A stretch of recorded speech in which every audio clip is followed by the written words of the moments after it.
తెలంగాణ రాష్ట్ర వ్యాప్తంగా Telangana citizen council president అయినటువంటి డాక్టర్ నారాయణ గురురాజ్ గారు మన రాష్ట్ర వ్యాప్తంగా క్విట్ ఇండియా డే ర్యాలీని నిర్వహించడం. తెలంగాణ రాష్ట్ర వ్యాప్తంగా అనేక నగరాల్లో ఈ ర్యాలీని నిర్వహించడం.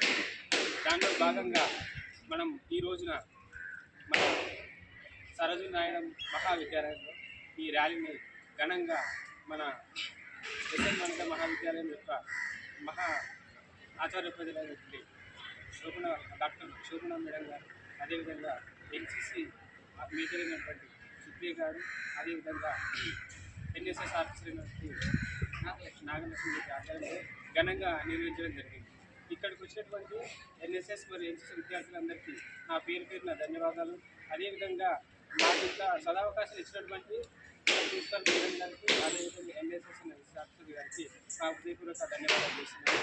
అదేవిధంగా మేము మా టీసీసీ తెలంగాణ సిటిజన్ కౌన్సిల్ ఆధ్వర్యంలో దశాబ్దాల కాలంగా ప్రజా సంక్షేమం కోసం మన శాంతి మరి రాజిరెడ్డి గారు వికారాబాద్ జిల్లా చెందినటువంటి తను ఎంతో కష్టపడి తెలంగాణ రాష్ట్ర వ్యాప్తంగా ఎన్నో సేవా కార్యక్రమాలు ఆయన నిర్వహించడం జరిగింది.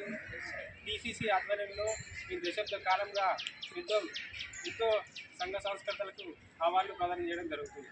అందులో భాగంగా 2024 మహాత్మా గాంధీ సేవా పురస్కార్ అవార్డుని మరి రాజిరెడ్డి గారికి ఈ సంవత్సరం మన తెలంగాణ సిటిజన్ కౌన్సిల్ ఆధ్వర్యంలో ప్రజెంట్ చేయడం జరుగుతుంది.